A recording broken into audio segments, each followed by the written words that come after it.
ओम शांति। आज श्री बाबा के 9 जून 1969 के अव्यक्त मधुर महावाक्य सुनेंगे। टॉपिक है सुस्ती का मीठा रूप आलस्य। सुस्ती का मीठा रूप आलस्य। आज बाबा कहते सभी व्यक्त में होते अव्यक्त स्थिति में हो। अव्यक्त स्थिति किसको कहते हैं? उसकी पहचान है। पहले है अव्यक्त स्थिति की पहचान और पहचान के बाद फिर है परख। तो इन दोनों बातों का ज्ञान है। अव्यक्त स्थिति किसको कहते हैं? व्यक्त का भान न रहे। व्यक्त में कार्य करते हुए भी व्यक्त का भान कैसे नहीं रहेगा? व्यक्त में होते हुए अव्यक्त स्थिति रहे, यह कितना अनुभव होता है? आज यह सभी से पूछना है। अव्यक्त स्थिति में ज़्यादा से ज़्यादा कितना समय रहते हो? ज़्यादा में ज़्यादा कितना समय होना चाहिए मालूम है? 8 घंटा। संपूर्ण स्टेज के हिसाब से तो 8 घंटा भी कम से कम है। आपके वर्तमान पुरुषार्थ के हिसाब से 8 घंटा ज़्यादा है। कोई ने भी हाथ नहीं उठाया। अच्छा, जो 6 घंटा तक पहुँचे हैं वह हाथ उठाए। कोई नहीं उठाते हैं। अच्छा, 4 घंटे तक जो पहुँचे वह हाथ उठाए। कोई ने 4 घंटे में, कोई ने 2 घंटे में हाथ उठाया। इस रिजल्ट के हिसाब से कितना समय पुरुषार्थ का चाहिए? कोर्स भी पूरा हो गया, रिवाइज कोर्स भी हो रहा है, फिर भी मेजॉरिटी की रिजल्ट, इसका क्या कारण है? सभी पुरुषार्थ भी करते हो, उमंग भी है, लक्ष्य भी है, फिर भी क्यों नहीं होता? तो किसी ने कहा अटेंशन कम है। बाबा कहते किस बात का अटेंशन कम है? यह तो अटेंशन सभी रखते हैं कि लायक बने, नज़दीक आए, फिर भी मुख्य कौन सा अटेंशन कम है जिस कारण अव्यक्त स्थिति कम रहती है? सभी पुरुषार्थी ही यहाँ बैठे हो। ऐसा कोई होगा जो कहे मैं पुरुषार्थी नहीं हूँ? पुरुषार्थी होते हुए भी कमी क्यों? क्या कारण है? अंतर्मुख रहना चाहते हुए भी क्यों नहीं रह सकते हो? बाहर मुक्ता में भी क्यों आ जाते हो? ज्ञानी तो आत्मा भी तो सभी बने हैं। ज्ञानी तो आत्मा समझदार बनते हुए फिर बेसमझ क्यों बन जाते हो? समझ तो मिली है, समझ का कोर्स भी पूरा हो चुका है। कोर्स पूरा हुआ, गोया समझदार बन ही गए, फिर भी बेसमझ क्यों बनते हो? मुख्य कारण यह देखा जाता है कोई कोई में अलबेलापन आ गया है, जिसको सुस्ती कहते हैं। सुस्ती का मीठा रूप है आलस्य। आलस्य भी कई प्रकार का होता है। तो मेजॉरिटी में किस न किस रूप में आलस्य और अलबेलापन आ गया है। इच्छा भी है, पुरुषार्थ भी है, लेकिन अलबेलापन होने कारण जिस तरह से पुरुषार्थ करना चाहिए वह नहीं कर पाते हैं।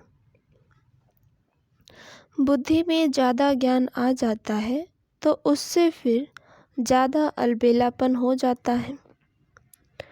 जो अपने को कम समझदार समझते हैं वह फिर भी तीव्र पुरुषार्थ कर रहे हैं, लेकिन जो अपने को ज़्यादा समझदार समझते हैं वह ज़्यादा अलबेलेपन में आ गए हैं। जैसे पहले पहले पुरुषार्थ की तड़पन थी, ऐसा बनकर दिखाएंगे, यह करके दिखाएंगे। अभी वह तड़पन खत्म हो गई है, तृप्त हो गई है, अपने आप से तृप्त हो गए हैं। ज्ञान तो समझ लिया, सर्विस तो कर ही रहे हैं, चल ही रहे हैं। यह तृप्त आत्मा इस रूप से नहीं बनना है। पुरुषार्थ में तड़पन होनी चाहिए। जैसे बांधेलियाँ तड़पती है तो पुरुषार्थ भी तीव्र करती है, और जो बांधेली नहीं वे तृप्त होते हैं तो अलबेले हो जाते हैं। ऐसे रिजल्ट मेजॉरिटी पुरुषार्थियों की देखने में आती है।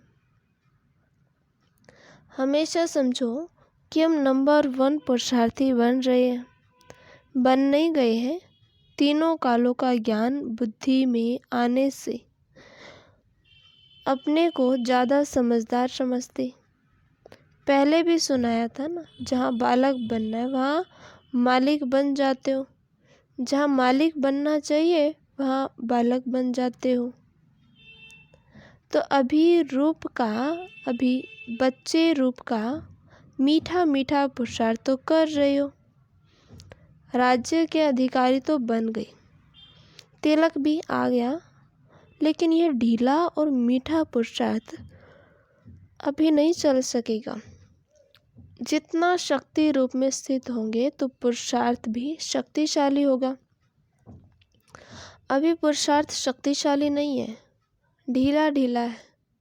पुरुषार्थ तो सभी है, लेकिन पुरुषार्थ शक्तिशाली जो होना चाहिए वह शक्ति पुरुषार्थ में नहीं भरी है। सवेरे उठते ही पुरुषार्थ में शक्ति भरने की कोई न कोई पॉइंट सामने रखो। अमृत वेले जैसे रूह रूहान करते हो, वैसे ही अपने पुरुषार्थ को शक्तिशाली बनाने के लिए भी कोई न कोई पॉइंट विशेष रूप से बुद्धि में याद रखो। अभी विशेष पुरुषार्थ करने की आवश्यकता है। साधारण पुरुषार्थ करने के दिन अभी बीत रहे हैं। जैसे विशेष फंक्शन आदि के प्रोग्राम रखते हो ना, वैसे अब यही समझना है कि समय थोड़ा है, उसमें विशेष पुरुषार्थ का प्रोग्राम रखना है। यह विशेष पुरुषार्थ करने का लक्ष्य रख आगे बढ़ना है। अगर ऐसी ढीली रिजल्ट में रहेंगे तो जो आने वाले परीक्षार्थी हैं उनकी रिजल्ट क्या रहेगी। परीक्षाएं कड़ी आने वाली हैं, उसका सामना करने लिए पुरुषार्थ भी कड़ा चाहिए। अगर पुरुषार्थ साधारण, परीक्षा कड़ी, तो रिजल्ट क्या होगी। अच्छा, आज तो गोपों से मुलाकात करते हैं, अपने पुरुषार्थ में संतुष्ट हो। चल तो रहे हो, लेकिन कितनी परसेंटेज में। जो समझते हैं हम 75% श्रीमत पर चल रहे हैं, वह हाथ उठाओ। कईयों ने हाथ उठाया। अच्छा, मुख्य श्रीमत क्या है। मुख्य श्रीमत यही है कि ज़्यादा से ज़्यादा समय याद की यात्रा में रहना, क्योंकि इस याद की यात्रा से ही पवित्रता, दैवी गुण और सर्विस की सफलता भी होगी। जो 75% श्रीमत पर चलते हैं, उन्हों का याद का चार्ट कितना है। याद का चार्ट भी 75% होना चाहिए। इसको कहेंगे पूरी श्रीमत पर चलने वाले। आज खास गोपों को आगे किया है, गोपियों को पीछे किया, क्योंकि जब भी मिलन की कोई बात होती है तो गोपियाँ जल्दी आ जाती हैं, गोप देखते देखते रह जाते हैं। गोपों को जिम्मेवारी भी देनी है, यूँ तो दी हुई है, जिसे आप लोगों के चित्र में दिखाया है ना कि द्वापर के बाद ताज उतर जाते हैं। तो यह जिम्मेवारी का ताज भी दिया हुआ तो है, लेकिन कभी कभी जानबूझकर भी उतार देते हैं और माया भी उतार देती है। सतयुग में भी ताज इतना हल्का होता है जो मालूम भी नहीं पड़ता है कि कुछ बोझ सिर पर है। सतयुग की सीनरियाँ सामने आती है कि नहीं? सतयुग के नज़ारे स्वयं ही सामने आते हैं या लाते हो? जितना जितना आगे बढ़ेंगे तो न चाहते हुए भी सतयुगी नज़ारे स्वयं ही सामने आएंगे। लाने की भी ज़रूरत नहीं। जितना नज़दीक होते जाएंगे उतना उतना नज़ारे भी नज़दीक होते जाएंगे। सतयुग में चलना है और खेल पाल करना है। यह तो निश्चित है ही। आज जो भी सभी बैठे हैं उनमें से कौन समझता है हम श्री कृष्ण के साथ पहले जन्म में आएंगे, उनके फैमिली में आएंगे, वह सखी सखा बनेंगे, वह तो स्कूल के साथी बनेंगे।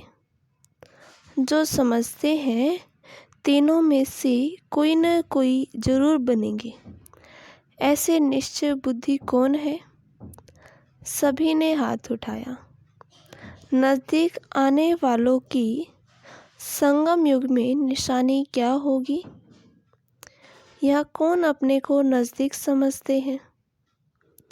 यज्ञ सर्विस व जो बाप दादा का कार्य है उसमें भी नज़दीक होगा, वही वहाँ खेल पाल आदि में भी नज़दीक होंगे।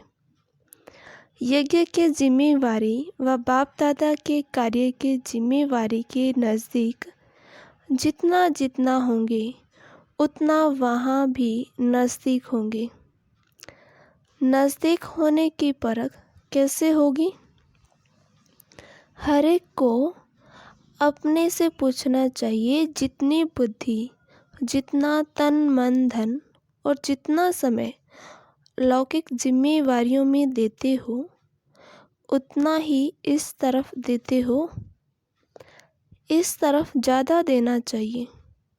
अगर ज़्यादा नहीं तो उसका वजन एक जैसा है। अगर दोनों तरफ का एक जितना है तो भी नज़दीक गिना जाएगा। इस हिसाब से अपने को परखना है। अभी तक रिजल्ट में लौकिक जिम्मेवारियों का बोझ ज़्यादा देखने में आता है। खास मुख्य गोपों को यह बातें ज़रूर ध्यान में रखनी चाहिए कि आज का दिन जो बीता कितना समय लौकिक जिम्मेवारियों तरफ दिया और कितना समय अलौकिक व पारलौकिक जिम्मेवारियों तरफ दिया, कितने मददगार बने। यह चेकिंग करते रहेंगे तो पता पड़ेगा कि कौन सा तरफ खाली है। सभी प्रकार की परिस्थितियों में रहते हुए भी कम से कम दोनों तरफ एक जितना जरूर होना चाहिए, कम नहीं। उस तरफ कम हुआ तो हर्जा नहीं, इस तरफ कम नहीं होना चाहिए। तो फिर लौकिक जिम्मेवारियों के कमी को भी ठीक कर सकेंगे। परमार्थ से व्यवहार भी सिद्ध हो जाता है। कोई कोई कहते हैं पहले व्यवहार को ठीक कर परमार्थ में लगे। यह ठीक नहीं है। तो यह खास ध्यान रखना है। खास गोपों में बाप दादा की उम्मीद है जो गोप ही पूरी कर सकते हैं, गोपियों से नहीं हो सकती। वह कौन सी उम्मीद है? पांडवों का मुख्य कार्य यही है जो कई प्रकार के लोग और कई प्रकार की परीक्षाएं समय प्रति समय आने वाली भी हैं और आती भी रहती है। तो परीक्षा और लोगों की परख यह विशेष गोपों का काम है, क्योंकि पांडवों को शक्तियों की रखवाली करने का मुख्य कार्य है। शक्तियों का काम है तीर लगाना, लेकिन हर प्रकार की परीक्षा और लोगों को परखना और शक्तियों की रखवाली करना पांडवों का काम है। इतनी जिम्मेवारी उठा सकते हो कि शक्तियों के रखवाली की आपको आवश्यकता है। कहाँ कहाँ देखने में आता है पांडव अपनी रखवाली की औरों से उम्मीद रखते हैं, लेकिन पांडवों को अपनी रखवाली के साथ चारों ओर की रखवाली करनी है। बेहद में दृष्टि होनी चाहिए, न कि हद में। अगर अपनी ही रखवाली नहीं करेंगे तो फिर औरों की मुश्किल हो जाएगी। अच्छा, ओम शांति।